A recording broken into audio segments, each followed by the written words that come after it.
Hey everybody, this is Rydo and we're back to Darksiders 2. So we've got the final bit of the DLC additional campaigns done. The Demon Lord Belial is the last bit to do. We've already loaded it up, so we can just hit continue and go. There was only one point in the main game when you're on Earth, and boy are they not even starting you in a safe location. So our guns, it seems like by default it has some strange weapons equipped. Well, seems like by default it has our actions equipped like they were, but then our weapon quick events are not equipped. Of all the little bugs we've seen, that's not super surprising. It looks like there's some angels over there. We have no gear in this DLC, so this feels like it will be a complete just fight section. If this turns into a long gunning section, that'll be annoying. The other DLCs have taken us 3 hours and 13 minutes about to play.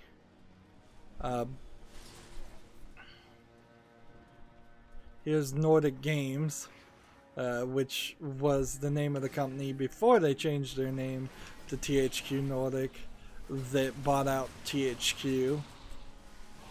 So is that Uriel over there fighting, or just an angel?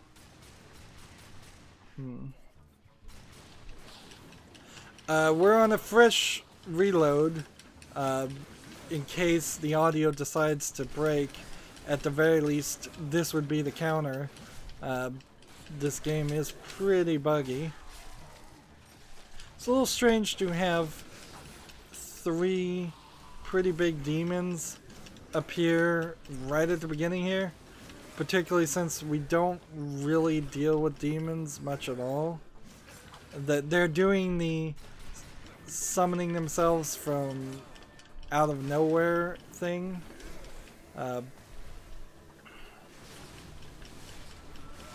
Just wherever you are not looking, it seems like a demon potentially is going to summon itself. These guys are strong, and they seem like they're pretty much not non-stop, unlike in the main section, the main game, where you were fighting these demons, but then they would only come running when a horn was blown. And the timeline, assuming this, I mean, this has to be still before the end of the game, so because of that, you're in a rather limited timeline to begin with. And so I guess one of these angels is going to be a traitor, since we've got our serpent tome, the useless element for the PC version, to exist. Although they...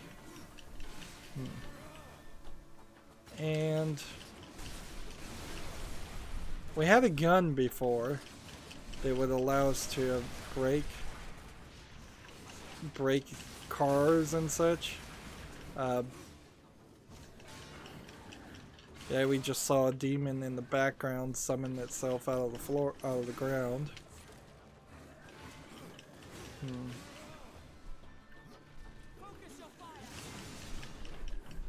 It is Uriel, so this DLC kind of has to have happened right after I met Uriel, and it's almost an alternate take on what happened. Though the White City is forbidden to us, we yet serve the light. These are the days of reckoning. We shall not falter, and we are not alone. Human survivors have been reported by my Hellguard. Seems unlikely. I am sworn to truth. You know this, Rydo. If some shred of humanity yet clings to life, I would speak with them. Where were they seen? Far beyond this battlefield, Horseman. I will find them. If the Third Kingdom is not yet extinguished, perhaps there is meaning to our battles beyond annihilation. Farewell, Death. You have your task, and I have mine. it's pretty ridiculous that Uriel would be your trader or shopkeeper. That's not, doesn't make any real sense. And I don't think I'm gonna spend any time trying to, well, buy this right quickly because that is better than what we, did I not just buy the Executioner's Harness?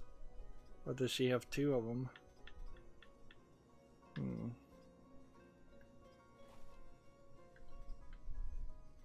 Man, trying to figure out how this stuff, still trying to navigate the menus is this nightmare scenario. Alright.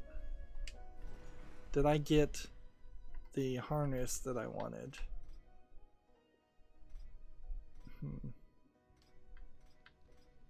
Let's see. Critical damage and guilt. So we'll equip that. A town turned to ash, search for human survivors. I think it takes the story to a slightly interesting direction if there are human survivors. This is something that certainly could work in the future. What does this one say? Something yoga. Bondstead yoga. And ideal show. I don't even know what those are supposed to be references. Goldberger junk.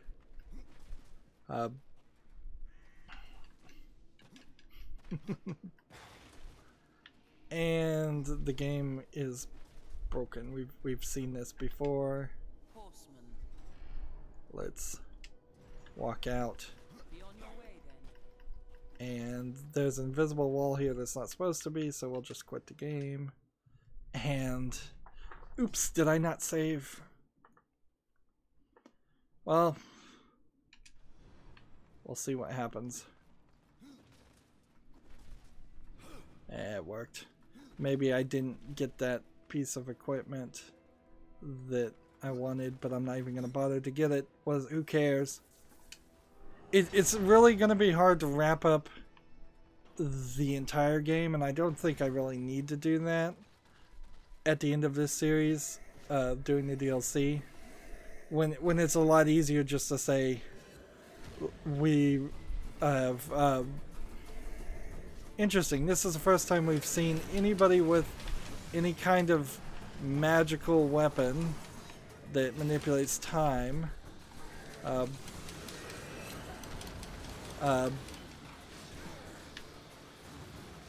And I probably need to lock on this guy. And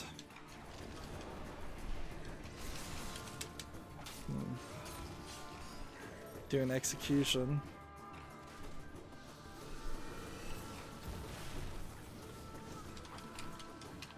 Like, how many of these guys are there? I wonder.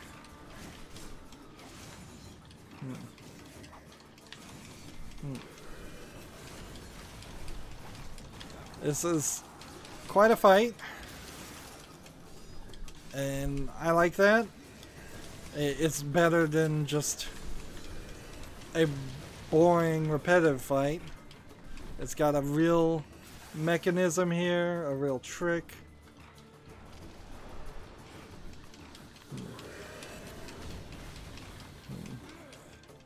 It's got an actual demon that seems like he's important, or as a sub-boss, which this game really didn't have sub-bosses.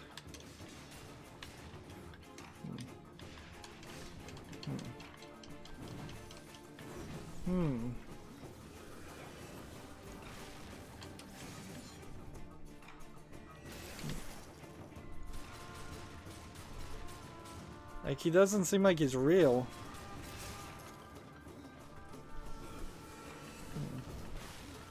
But I can't do anything either until he's dead.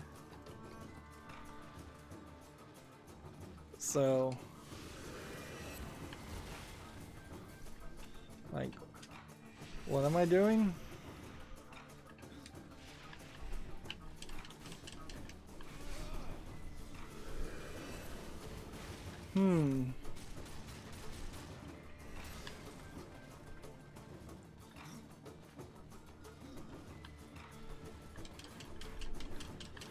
I cannot lock on this guy. This guy is not real.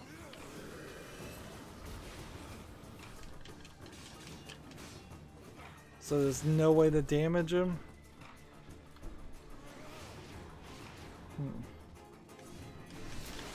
Like there's no little bit of him that I can damage. There's just nothing here.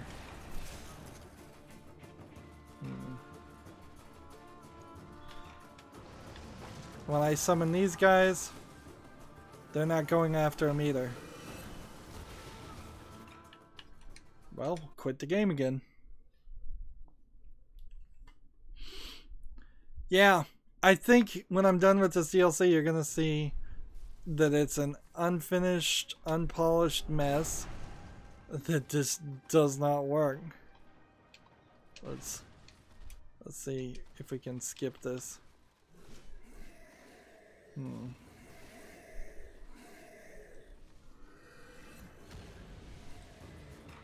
And I see that there's a guy over here. So, am I supposed to try and grab that guy? Or shoot that guy? Because I can hit this guy right now, right? Like, he's totally real right now. And he's dead. And then this guy comes down, and you're real?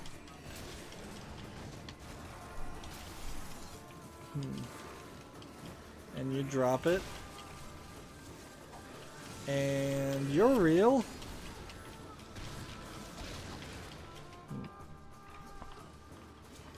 And then there's just these two demons.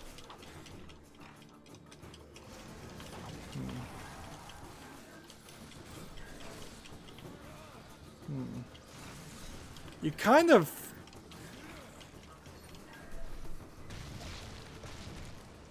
have an odd issue of shields coming up around demons, and I always kind of figured it was just that's what happened. I guess I am rather glad that I wasn't doing a lot of breaking things to get souls, because there was definitely a lot of that in Darksiders 1, but it's not much better in the main game where you're running around looking for a scarce collection of other chests to find, or elements to break for little bits of gold or little bits of health. It really feels like they didn't learn their lesson at all, as far as the complaints, if any complaints were ever even heard, about the destructible environment in the Darksiders series not really needing to be there.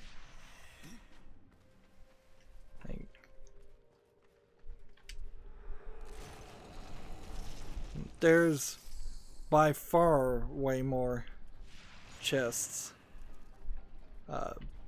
Just look up there to make sure. Way more chests in the second game than the first, but that's not super surprising since the second game is a loot game.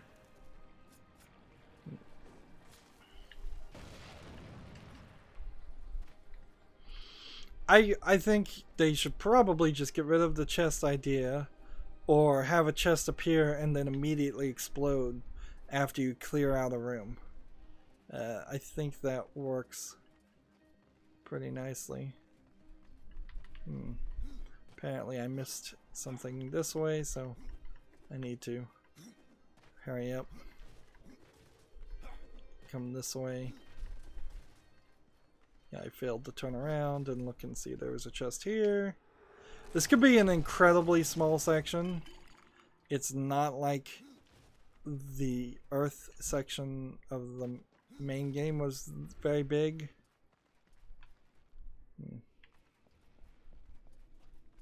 Like, you'd want this to be a moderately large dungeon as the final bit of DLC. But the problem with season passes and DLC is you can really, the last one in particular, you can screw over whoever pre-ordered and got the season pass in the first place, even worse than any of the other DLC. But it's because nobody's gonna really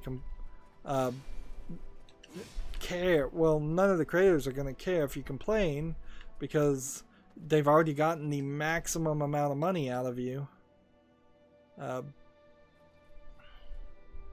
So it looks like I need to get up higher.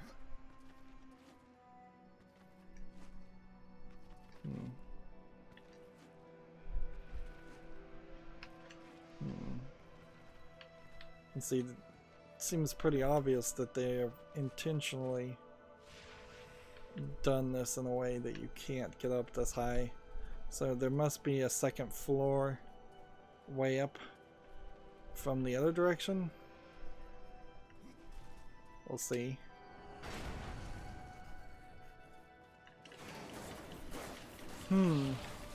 Are these new guys? Oh, let's lock on one. Yeah, they kind of do look like a new character type. A little demon imp character with a little bit more armor. Well, if you don't get up higher because of that, then you must approach this entire section of the game from the top. See, nothing there. Nothing there. No fishes in the water. No collectibles. And no clip. Well, there is clipping through the. You must have to drain it later. The sunlight sure went. Look at that.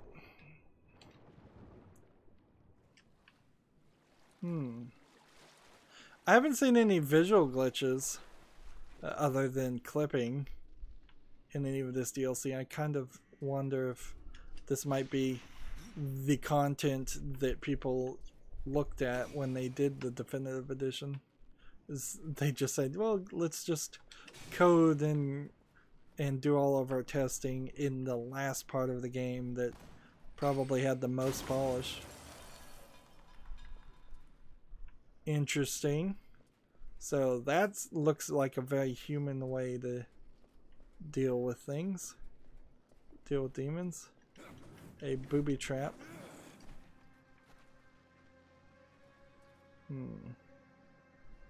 There've never been booby traps in this game. Wouldn't be a terrible thought, frankly. And yeah, this feels like we're gonna run into maybe a few humans.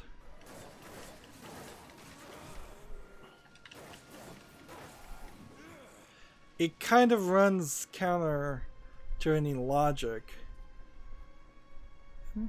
Apparently I can open this door. That there would be any split whatsoever if the apocalypse is happening and all the souls are supposed to be called to heaven. That should happen. Although the entry cutscene of the first game more made it seem like Armageddon. Well, no, Armageddon is specifically following what the Bible says, where the apocalypse is a general terminology. Seems like there should be a fight here, but apparently not. Have you come seeking a slow death? Yep.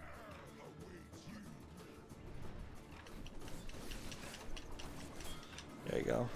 We'll just go into our final form and see if we have enough arcane energy after this to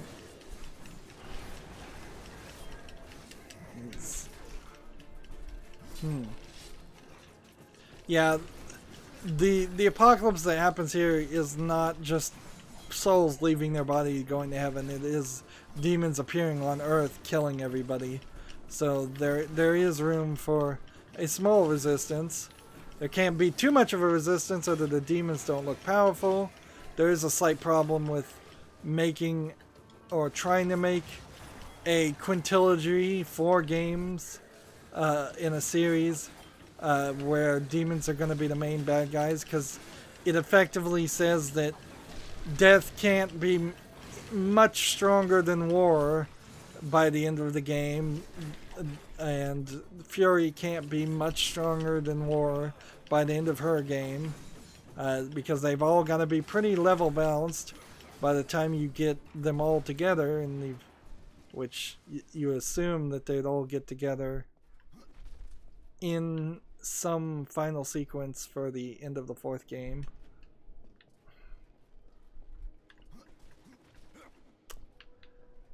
Nope. Hey, and there's an invisible wall here too, so save and quit. And I've got to load again.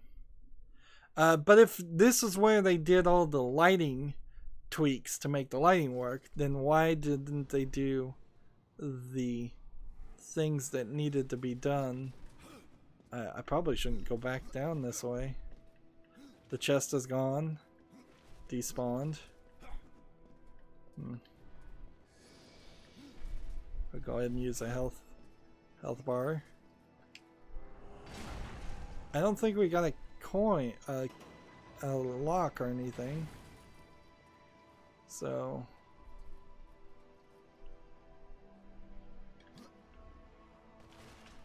what's down here? These little jumps don't make a lot of sense for a character like Death or War, because you would be unafraid of potentially hurting yourself, and you would be much more interested in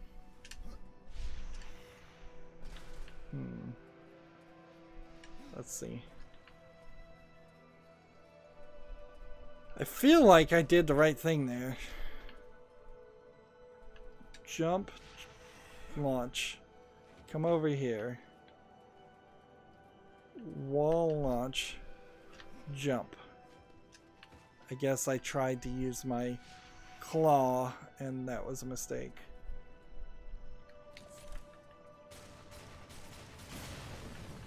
There we go.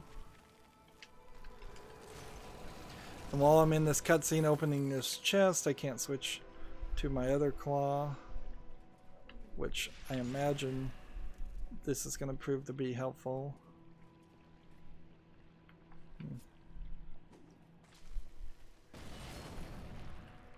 There we go.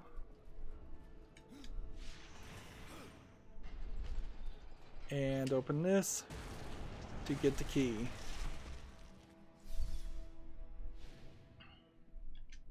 Skeleton key. And do I really need the prompt every time?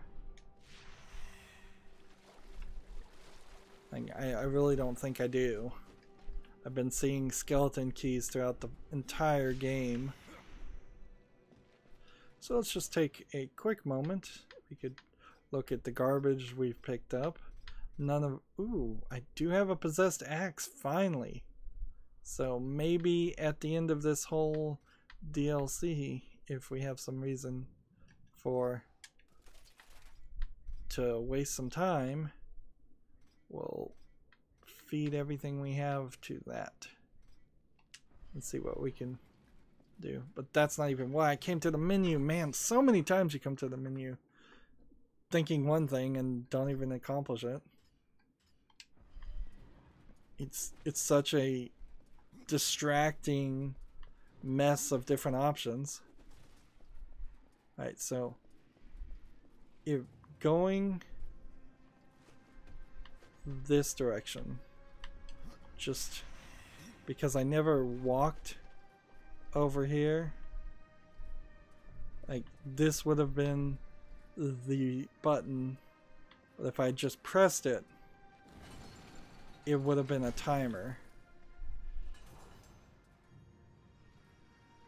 5, 4, 3, 2, 1. See, it starts to move. Well, actually, it doesn't move until you're all the way down. Alright. I like the big green door with exit as an idea. Would have been helpful. It's kind of nice that all the doors are really big, but it then puts a question about, is Death actually rather small as a character? Is he 4 feet tall, 3 feet tall? Or are these demons 3 feet tall also?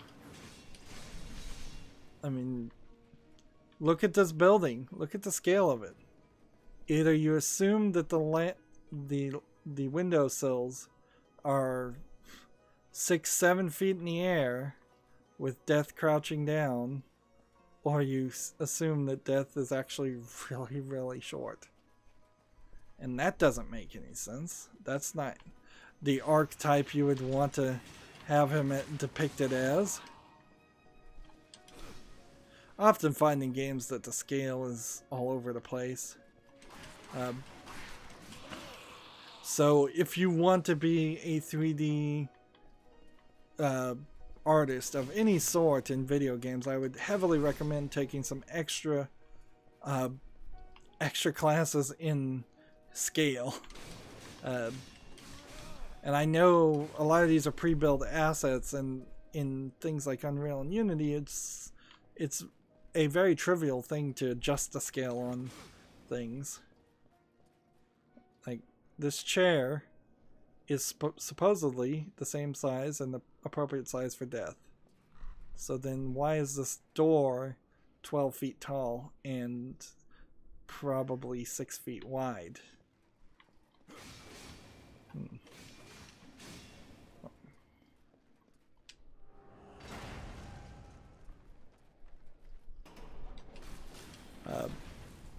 Now in anime, I know they when they animate anybody, they draw every single character and basically do a lineup of every character next to each other, drawing lines saying this is the 6 foot mark, this is the 4 foot mark, and that way you can always have that picture as reference. I have never seen a height reference lineup for any game, and that's probably the problem, is that they're not the animators in video games are not learning from other industries, and they're going it alone and trying their own things, and sometimes that's necessary, but there are mountains of knowledge that you can stand upon. Like, I've looked at tons of unlockable concept art and such. Never any concern about what the character's height looks like.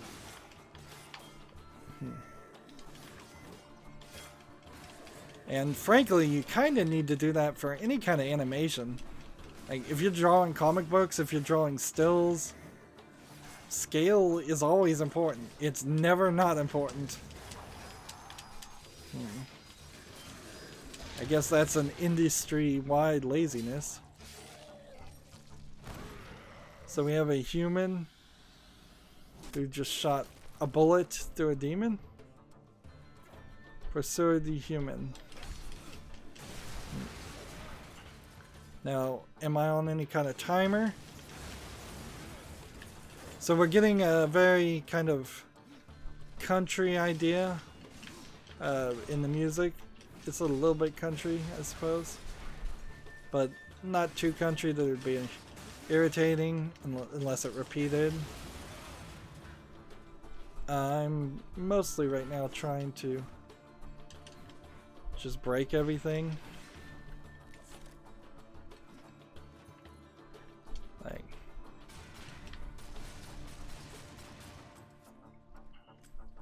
so I guess I have to pursue him, because as it stands, there's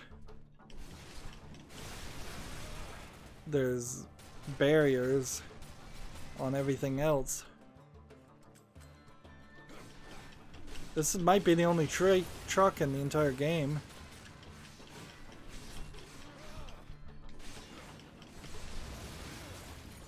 I guess it would be probably a little bit rude to put THQ games there.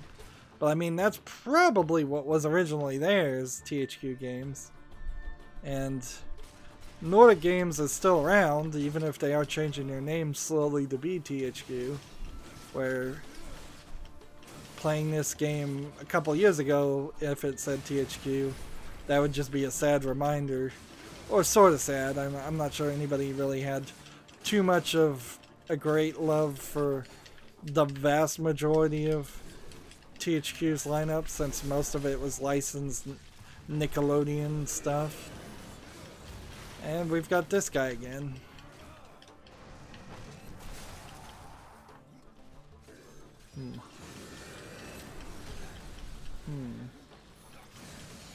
I thought that would have been a one-off fight, fighting somebody who seems to have time manipulation powers.